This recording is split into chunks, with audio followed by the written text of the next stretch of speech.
Welcome दोस्तों, Roy classes के channel पे मैं अर्पित सिंह आप सभी का स्वागत करता हूं। और जैसा कि हम लोग मैथ का पेडागोजी पढ़ रहे थे और मैथ के पेडागोजी में हमने गणित की प्रकृति क्या है, गणित की पाठ्य पुस्तकें क्या होती है, उसके बाद हमने बेहतरीन तरीके से एनसीएफ को भी पढ़ा था।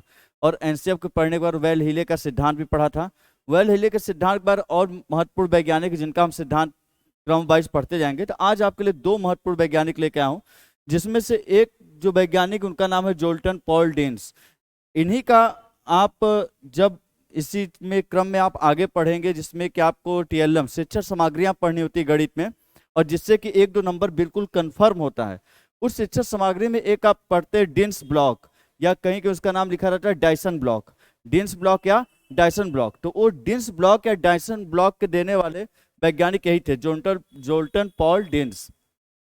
इसी वैज्ञानिक ने दिया था जिसे आप बोलते हैं डिन्स ब्लॉक। शिक्षण सामग्री टीएलएम है एक तरीके का शिक्षण सामग्री, जिसे आप आगे पढ़ेंगे इसका क्या यूज होता है, बच्चों को इसके जरिए क्या सिखाया जाता है। तो इस डिन्स ब्लॉक और डायसन ब्लॉक को भी किसने दिया था?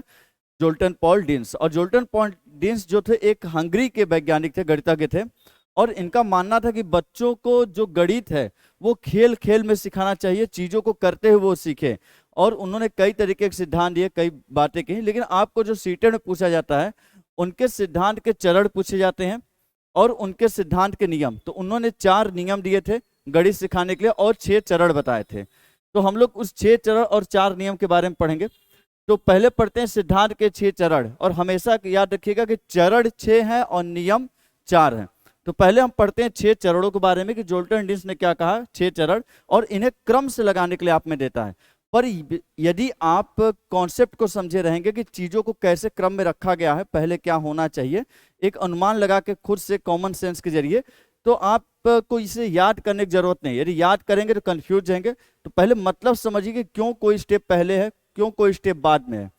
क्योंकि जैसे गणित लगाया जाता है उसी तरीके के उन्होंने क्रम बनाए थे। तो देखिए, पहला उन्होंने दिया था ये सिद्धांत के क्या 6 चरण। पहले एकदम बिल्कुल याद रखिएगा, जोल्टन डिन्स ने सिद्धांत के 6 चरण दिए हैं और 4 नियम। तो पहले 6 चरण पढ़ लेते हैं।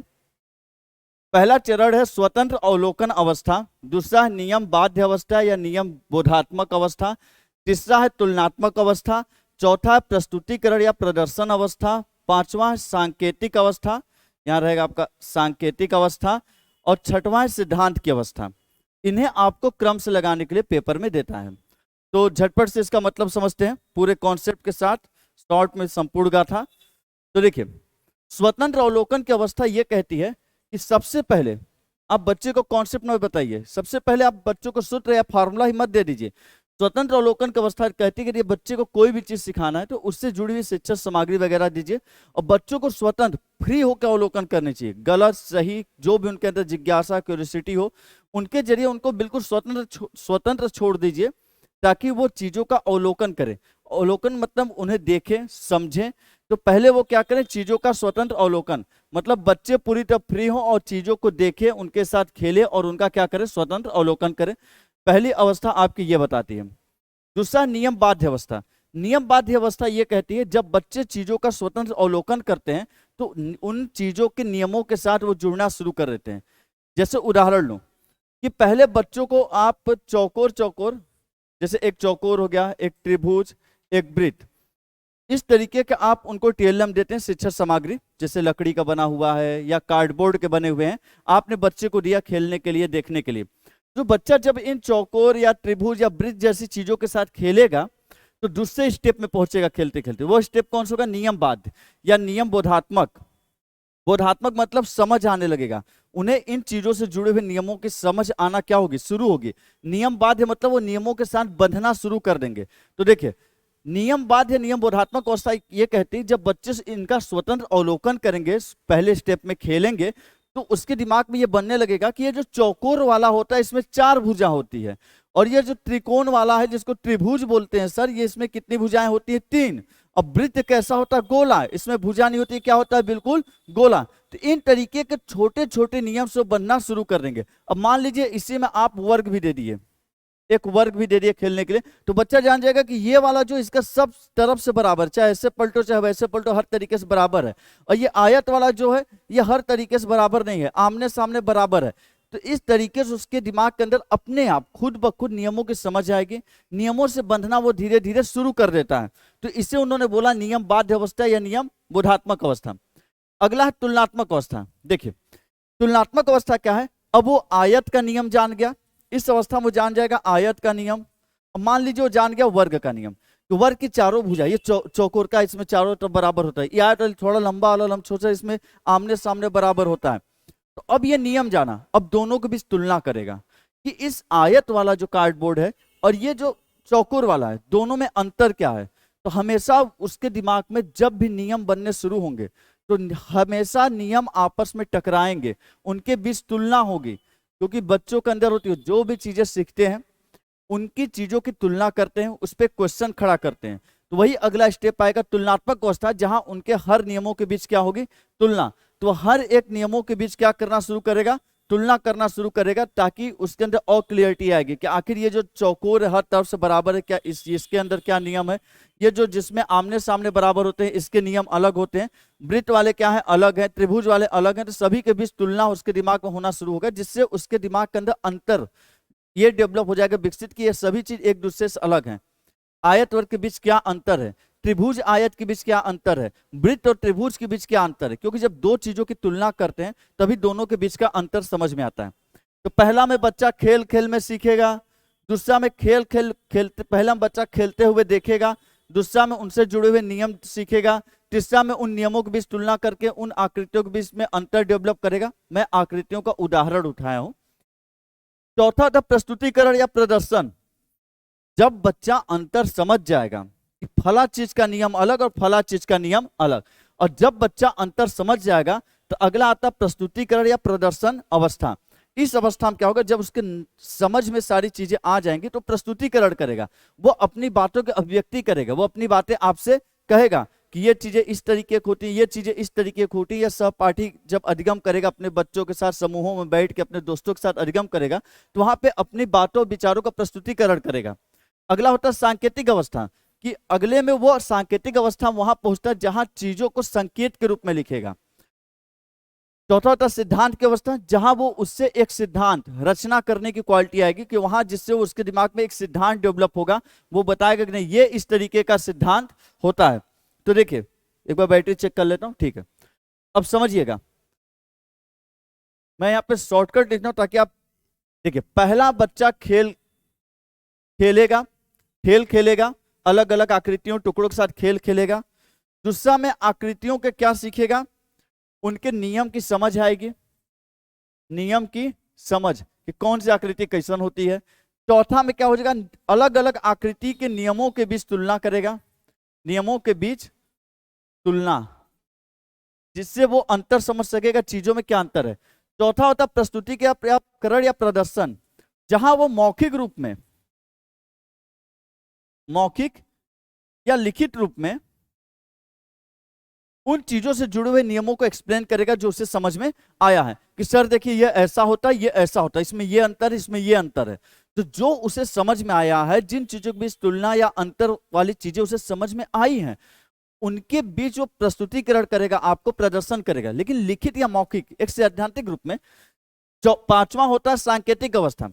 सांकेतिक अवस्था क्या, कि जो उसने मौखिक या लिखित रूप में कहा है, जैसे उसने कहेगा कि एक आयत है जिसकी भुजाएं ए बी सी डी हैं, तो ए बी सी डी जो आयत होता है इसमें आमने सामने की भुजा क्या होती है, बराबर, और हर एक कोण कितने होता है, 90 अंश का। अब इसी चीज को जो उसने मौखिक या लिखित रूप में इस तरीके से बोला है, इसी चीज को सांकेतिक रूप में लिखेगा, उसे ऐसे कि एडी बराबर है एडी बराबर है बीसी के, ए बी बराबर है डीसी के। या फिर इसको ऐसे लिखेगा, कोण ए बराबर होता है कोण बी के, बराबर होता है कोण डी के, बराबर होता है कोण सी के, बराबर होता है 90 डिग्री। मतलब ये होता है कि जो मैंने अभी लाइन बोला कि आमने सामने की भुजा बराबर होती है और हर कोण 90 अंश का होता है, उसी को यह सांकेतिक रूप में लिखना क्या करेगा, शुरू। जो गणित में एक सांकेतिक तरीका होता है लिखने का, उस गणित के चिन्हों और शब्दों का प्रयोग, उनका प्रयोग करना क्या कर देगा, शुरू। और अगला होता है सिद्धांत की अवस्था, मतलब यहां पे बच्चा इन सभी चीजों के जरिए अब अपने दिमाग में रचना करेगा किसी सिद्धांत की। मतलब उसके अंदर जो सिद्धांत है, जो कॉन्सेप्ट हैं, जो सूत्र हैं, एक त्रिभुज के जो सिद्धांत होते हैं, जो प्रमेय होते हैं, जो सूत्र होते हैं, या उस त्रिभुज से जुड़े हुए जो भी कॉन्सेप्ट है, उन सभी चीजों की उसके अंदर रचना हो जाएगी, उन चीजों के भले प्रकार से वो समझ में आ जाएगा। तो ये जोल्टन डिन्स ने बताया कि यदि किसी चीज गणित को पढ़ाना है तो पहली अवस्था होती है बच्चों को स्वतंत्र छोड़िए, खेलने दीजिए, साथ में अवलोकन करेगा खेल खेल में। दूसरा होता है खेलते खेलते नियम से बंधना शुरू कर देगा। तीसरा होता है नियमों के बीच तुलना करेगा, तुलना करके जब समझ में आएगा तो चौथा होगा सामने प्रदर्शित करेगा, मौखिक या लिखित अवस्था में बताएगा।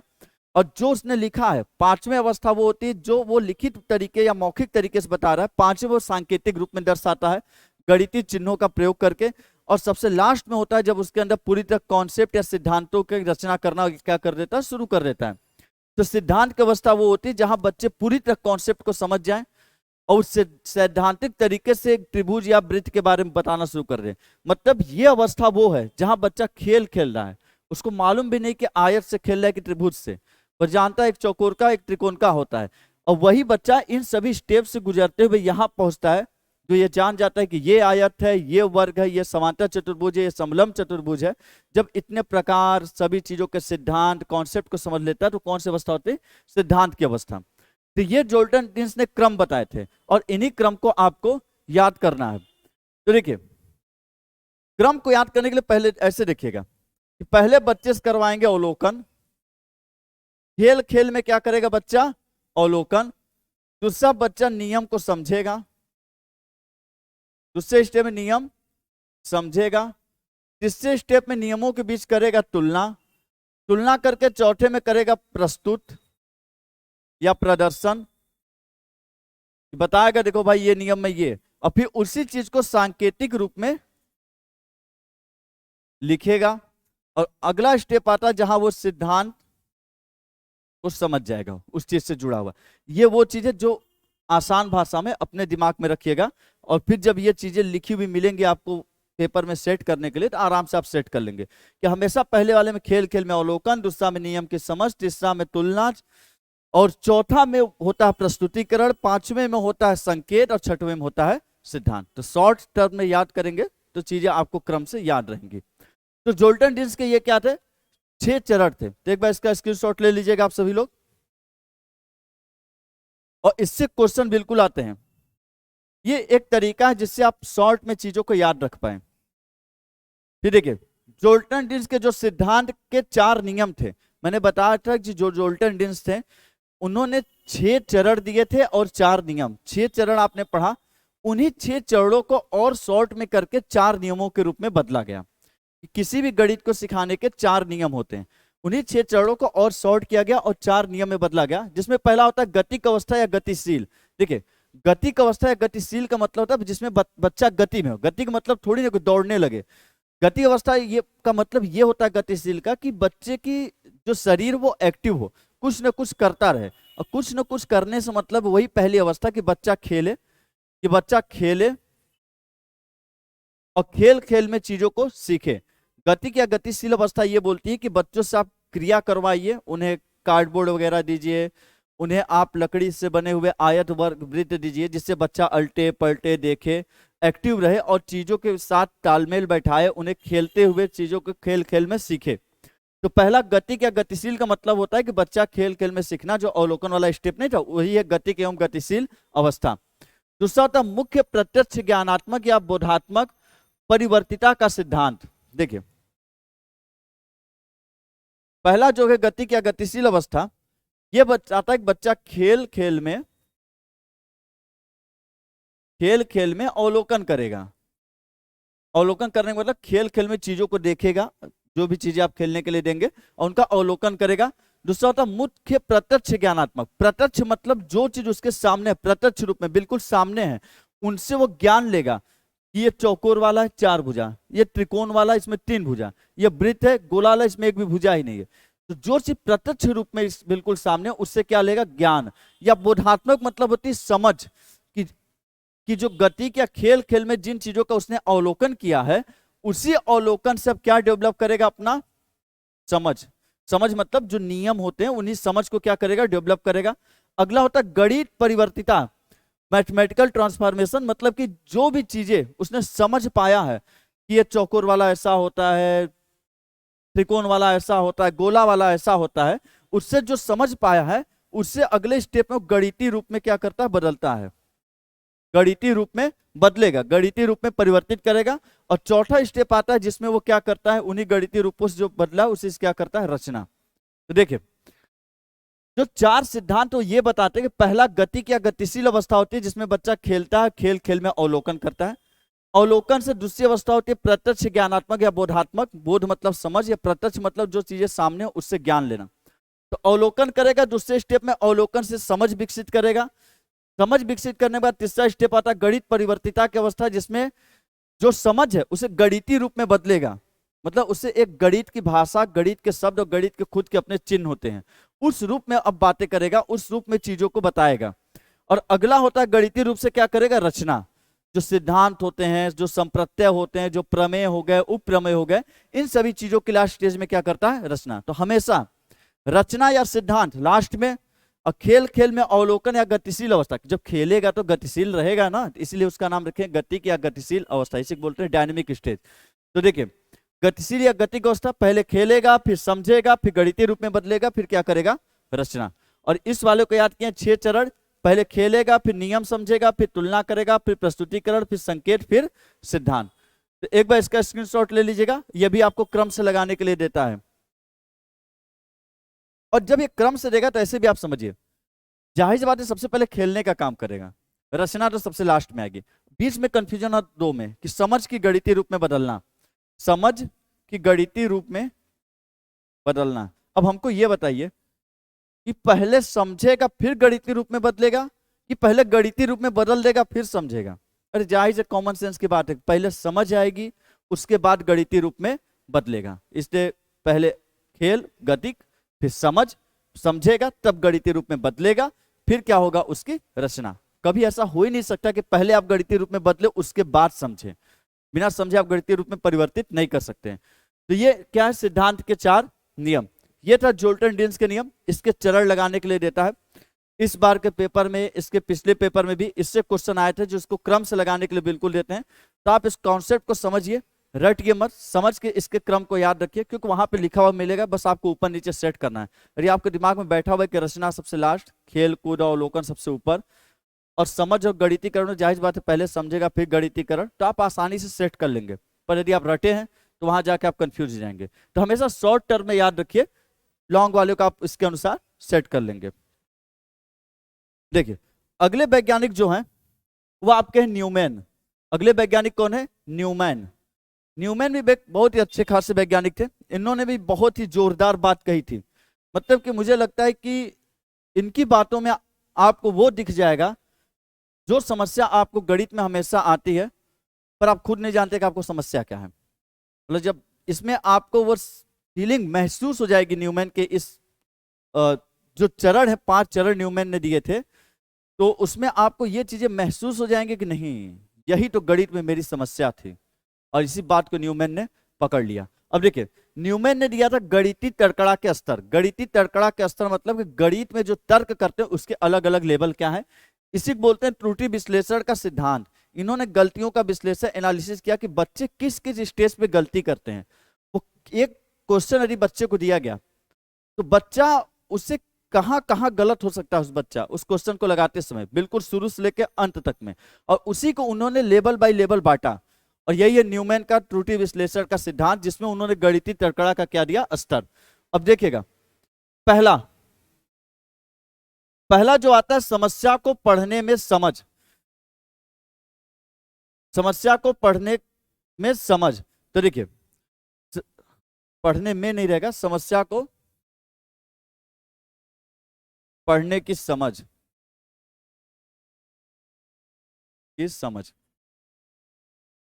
देखिए पहला चीज, समस्या का मतलब होता है प्रश्न। आपको बोला हूं समस्या का मतलब प्रश्न समझा कीजिए, क्योंकि आपको एक क्वेश्चन दे दिया लगाने के लिए। मान लीजिए आपके टीचर थे, एक क्वेश्चन दे दिया गया कि फला दुकान से इतना सामान खरीदा गया, इसमें इतने की वृद्धि इतने की हानि भी, अंकित मूल्य बट्टा ये, तो बताओ कितने की लाभ हुई। दुनियादारी आपको दे दी गई, बिल्कुल। तो पहला चीज तो ये है कि आपको उस क्वेश्चन को पढ़ने की समझ होनी चाहिए। क्या आप मान लीजिए हिंदी मीडियम है और क्वेश्चन इंग्लिश में है, उर्दू में है, संस्कृत में लिख के दे दिए, तो आप उस क्वेश्चन को पढ़ ही नहीं पाएंगे। तो पहला स्टेज होता है कि पहले बच्चों को क्वेश्चन पढ़ने आना चाहिए, कि जो लिखा हुआ है उसे क्या कर सके, पढ़ सके। तो पहला स्टेज है समस्या को पढ़ने की समझ, मतलब बच्चों को समस्याएं पढ़ने आनी चाहिए। दूसरा क्या है कि पूछे गए कार्य को समझना। अब बच्चे, मान लीजिए आपको क्वेश्चन जब मिलता है, हिंदी में लिखा रहता, आप पढ़ लेते हैं, लेकिन क्या बोलते हैं, अरे सर समझ ही नहीं आ रहा कि इसमें पूछा क्या है। होता है कि नहीं, बहुत से बच्चों को दिक्कत होता है। आप सुने होंगे कि सर क्वेश्चन तो पढ़ लिए, हिंदी में लिखा था, पूरा पढ़ डाले क्वेश्चन, लेकिन दूसरा स्टेज यही आदमी अटकता है कि समझ में नहीं आ रहा क्वेश्चन में पूछा क्या है। तो पूछे गए कार्य की समझ कि दूसरा स्टेप होता है, पहला बच्चा पढ़ ले, दूसरा उसमें क्या पूछा है इस चीज को समझ ले कि इसमें पूछा क्या गया है। तीसरा, गणितीय मांग के अनुसार समस्याओं को अनुवाद करना या गणितीय चिन्ह का रूपांतरण। बच्चा क्वेश्चन भी पढ़ लिया, चलिए क्या पूछा यह भी समझ लिया। अब जानते हैं दिक्कत कहां होती है फिर तीसरे स्टेज में, यह दिक्कत होती है कि गणितीय मांग जैसा मैथमेटिकल मांग करता है उस हिसाब से उसका ट्रांसलेशन नहीं कर पा रहा। ट्रांसलेशन का मतलब समझिएगा, ट्रांसलेशन का मतलब यह है, जैसे बोला गया कि किसी व्यक्ति की आयु, जैसे बोला गया कि राम के पास श्याम से तिगुना आम है, राम के पास श्याम से तिगुना आम है। अब इसको मैथमेटिकल ट्रांसफॉर्मेशन करना होगा, कि इसको गणितीय रूप में हमें अनुवाद करना होगा, ट्रांसलेट करना होगा। तो जैसे एक चीज है कि क्वेश्चन में ऐसे लिखा रहता है, राम के पास श्याम से 3 गुना आम है। तो राम के पास श्याम से 3 गुना आम है। तो जब इस चीज को आप ये इक्वेशन बनाते हैं ना, समीकरण, तो ये होता है कि आप इसको गणितीय रूप में अनुवाद किए हैं। तो जाहिर सी बात है कि जब आपको क्वेश्चन समझ में आ जाते हैं कि नहीं, पहले आपने पढ़ा, दूसरा आपने भी समझ लिया कि क्वेश्चन में क्या पूछा है, तो तीसरा चीज यही होता है कि आपको इक्वेशन बनाने आने चाहिए कि गणितीय मांग, कि उस क्वेश्चन में जैसी भी मांग हो मैथमेटिकल टाइप की, उस तरीके से आप उस क्वेश्चन, उस लिखी हुई चीज को आप मैथमेटिकल रूप में ट्रांसलेट कर पाए, एक इक्वेशन, एक समीकरण तैयार कर पाए। अगला होता है, वही होता है गणितीय चिन्हों का रूपांतरण, मतलब ये गणितीय चिन्ह लगा के इसको आप गणितीय चिन्हों के रूप में क्या कर सके, रूपांतरित कर सके। अगला होता है आवश्यक गणितीय संक्रियाओं की समझ। देखिए संक्रिया मतलब होता है जोड़ना, घटाना, गुणा करना, भाग करना, ये होती है संक्रियाएं, ऑपरेशन, कि आप उसके ऊपर जो भी ऑपरेशन कर सके। अब मान लीजिए लिखा है राम के पास श्याम से तिगुना आम है और श्याम के पास कुल आम की संख्या 4 है, और श्याम के पास आम कितने हैं, 4। तो आपको मालूम होना चाहिए कि इसके ऊपर क्या संक्रिया, क्या ऑपरेशन होगा। तो आपको मालूम होना चाहिए राम 3, श्याम के पास 4 आम है, तो यहाँ 4 लिख देंगे, तो राम बराबर हो जाएगा 3 गुणे। तो ये संक्रिया आपको मालूम होनी चाहिए कि गुणा होगा कि भाग होगा कि जोड़ होगा, घटाना। तो 3 चौक के 12, तो आंसर कितना आया, 12। तो देखिए गणितीय संक्रियाओं के समझ के आपको ये पता होना चाहिए कि चीजों को गुणा करना है कि जोड़ना है, घटाना है, कौन किससे कटेगा, कौन किससे नहीं कटेगा, बटा में ऊपर वाला कटता है कि नीचे वाला कटता है, दशमलव कैसे हटाएंगे, कैसे बढ़ाएंगे, इन चीजों की समझ होनी चाहिए। अगला होता है उत्तर को अर्थ के रूप में प्रदर्शित करना। आंसर तो आपने निकाल लिया, लेकिन आंसर को एक सही तरीके से लिखना भी गणित का बहुत ही महत्वपूर्ण हिस्सा है। जैसे आप हमेशा देखेंगे कि बच्चे आंसर लिखेंगे, पता चला उसका मात्रक छोड़ देंगे। अब आंसर आया 3 किलो, तो बस 3 लिख दिए, किलो लिखे ही नहीं है। चीजों को सिद्ध किए, left hand side, right hand side, वैसे ही छोड़ दिए। तो आंसर को भी एक सही तरीके, अर्थपूर्ण तरीके से लिखना भी एक बात होती है, गणित के अंतर्गत माना जाता है। तो वही है कि उत्तर को अर्थपूर्ण रूप में प्रदर्शित करना या उत्तर प्रतिपादित करना, उत्तर को निकालना। तो ये वो हर एक स्टेज है जहां बच्चा गणित में गलती करता है, और हर वो स्टेज है जहां बच्चा गणित में गलती करता है। पहले समस्याओं को पढ़ने आना चाहिए, प्रश्न जो है प्रश्न पढ़ने आना चाहिए। दूसरा, प्रश्न समझने आना चाहिए। इसे मैं शॉर्ट में लिखता हूं समझने के लिए आपके। पहला प्रश्न पढ़ने आना चाहिए, दूसरा प्रश्न समझने आना चाहिए। तीसरा, प्रश्नों को गणितीय रूप में बदलने आना चाहिए, रूप में बदलने आना चाहिए, या फिर मैं बोल दूं कि समीकरण तैयार करने आना चाहिए, इक्वेशन। तीसरा स्टेज होता है समीकरण तैयार करना। चौथा होता है जोड़, गुणा, भाग, घटाना, साथ में बटा हो गया, 1/3, जो भी चीजें हैं, ऑपरेशन, संक्रियाएं, वो यूज करने आना चाहिए। और लास्ट में क्या निकालते हैं आप, आंसर। तो देखिए ये उन्होंने बताया कि बच्चे हर एक स्टेप में क्या करते हैं, गलती। हर एक स्टेप में गलती मतलब कुछ बच्चों को प्रश्न पढ़ने नहीं आएगा, जिन्हें पढ़ने आएगा वो ये नहीं समझ में आएंगे कि प्रश्न में पूछा क्या है, प्रश्न समझ में नहीं आएगा कि पूछा क्या गया है प्रश्नों में। अगला जब बच्चे प्रश्न पढ़ भी लिया, समझ भी लिया, तो पता चला उसको इक्वेशन नहीं तैयार करने आएगा, उसको समझ में आएगा सर शुरुआत कैसे करें, समझ तो गया सर इसमें ये पूछा है, लेकिन शुरू कैसे करें यही नहीं समझ में आ रहा है। मतलब बच्चे को इक्वेशन नहीं बनाने आते हैं।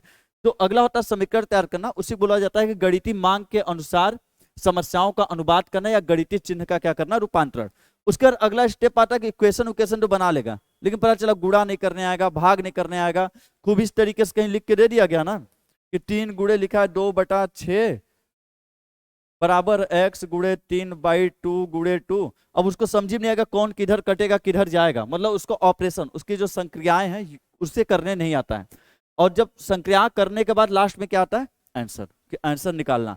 तो ये न्यूमैन ने बताया कि बच्चों के ये हर एक स्टेप होते हैं जहां उससे त्रुटियां होती, गलती होती, और एक ही स्टेप को आपको बताना होगा।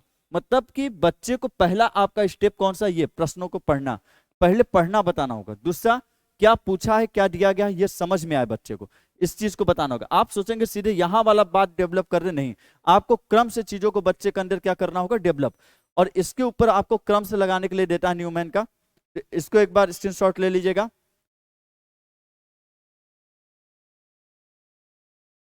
तो एक बार और समझिएगा कि न्यूमैन ने जो बात कही, जो त्रुटि विश्लेषण की, नया नया आदमी जब गणित पढ़ने आता है तो क्या करता है, गलतियां। इसलिए न्यूमैन, न्यू मतलब नया, नया आदमी जब गलती करने पढ़ने आएगा गणित तो क्या करेगी, गलतियां, त्रुटियां। तो न्यूमैन ने दिया त्रुटि विश्लेषण का सिद्धांत, जिसे बोलते हैं गणितीय तड़कड़ा के स्तर। और उन्होंने बताया कि बच्चे गलतियां कहाँ कहाँ करते हैं। पहला काम, समस्या को पढ़ने आना चाहिए। दूसरा काम, उसमें क्या पूछा गया है ये समझ में आना चाहिए, ये समझ आनी चाहिए कि बच्चे से कि क्या पूछा गया है, क्या दिया गया है।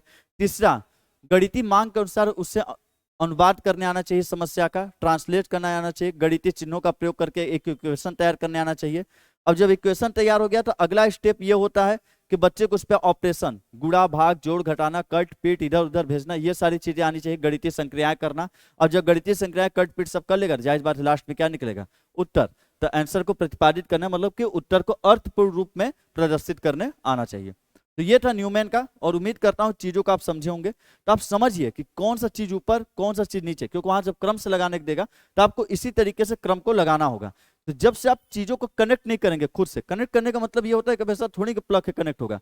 कनेक्ट करने का मतलब होता है जब आप गणित पढ़ते हैं, जब आपके सामने क्वेश्चन आते हैं, तो आप खुद सोचिए कि पहला काम पढ़ने का होता है, दूसरा काम क्या दिया क्या नहीं दिया समझने का, तीसरा काम इक्वेशन बनाने का, इक्वेशन बनाने के बाद चौथा काम होता है कि उस पर जो ऑपरेशन होंगे, गुणा भाग जोड़ घटाना पक्षांतर करना काटना पीटना, ये होता है। और पांचवा स्टेप आपका क्या होता है, आंसर निकालने का। तो इस तरीके से जब आप समझे रहेंगे ना, तो इसे आपको याद करने की जरूरत नहीं, ये आप झट से लगा लेंगे, ये आप झट से क्रम से सजा लेंगे। तो ये किसने दिया था, न्यूमैन ने।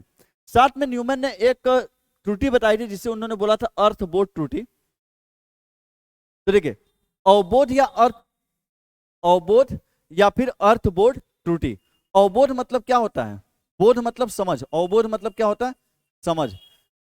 अर्थबोध मतलब अर्थ की समझ, और त्रुटि मतलब क्या होता है, गलती। तो जब बच्चे प्रश्नों के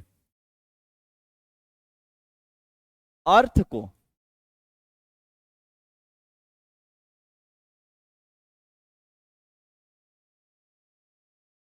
प्रश्नों के अर्थ को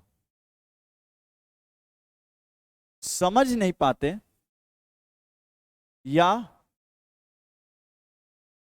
समस्या के अर्थ को समझ नहीं पाते, उसे क्या बोलते हैं, अर्थबोध त्रुटि या अवबोध त्रुटि। अब इस त्रुटि के कई वजह हो सकते हैं, हो सकता है बच्चे को वो समस्या पढ़ने ना आई हो, इस वजह से वो समझ नहीं पा रहा हो, या बच्चे को इतना विकसित ना हो। कभी कभी होता है कि बच्चे पूर्वाग्रह से ग्रसित होते हैं, उसे लगता है कि हर चीज में गुणा ही होनी चाहिए, उसको लगता है तब यहाँ भी गुणा कर देते हैं। ऐसा होता है आपके साथ, जैसे लिखा रहता है कि 10 पेन का दाम इतने रुपए है तो 4 पेन का दाम बताइए। अब यहाँ पे बच्चों का कंफ्यूजन कि गुणा होगा कि भाग होगा, अब कोई बच्चा हमेशा से गुणा करते गुणा कर देगा, जिसको लगता है भाग कर तो भाग कर देगा, तो पूर्वाग्रह से क्या ग्रसित, वो अर्थ को नहीं समझ पा रहा है। तो इसी चीज को बोला था अर्थबोध या अवबोध त्रुटि। जहां बच्चे समस्याओं के अर्थ को नहीं समझ पाते हैं स्पष्ट तरीके से, तो आप पूर्वाग्रह से ग्रसित होते हैं, उनको लगता है हर जगह गुणा होता है तो यहाँ भी गुणा हो जाएगा, तो उसे बोलते हैं अर्थबोध या अवबोध त्रुटि। तो ये थे आपके न्यूमैन और जोल्टन डिन्स के सिद्धांत। तो वीडियो कैसा लगा बिल्कुल बताइएगा, और चीजों को कनेक्ट करके खुद के साथ पढ़िएगा कि इस चीज से आप गुजर चुके हैं, तो आप समझिएगा कि चीजों में क्या ये वैज्ञानिक कहना चाह रहे थे और कैसे ये चीजें आपसे जुड़ी हुई हैं। तब आपको चीजें आसान हो जाएंगी, याद करने की जरूरत नहीं पड़ेगी, आप आराम से चीजों को सॉल्व कर सकेंगे। और कैसा लगा वीडियो लाइक जरूर करिएगा, कमेंट में अपनी राय लिखिएगा, जो भी आप चैप्टर चाहते हैं या टॉपिक चाहते हैं वो। और सीडीपी के सारे प्लेलिस्ट बने हुए हैं, प्रीवियस ईयर के प्रैक्टिस सेट के बने हुए हैं, तो आप वहाँ जाइए, प्रैक्टिस सेट लगाइए, चीज़ों को सॉल्व करिए। और इसी के साथ मिलते हैं आप अगले वीडियो में दमदार तरीके से, दमदार टॉपिक के साथ। जय हिंद।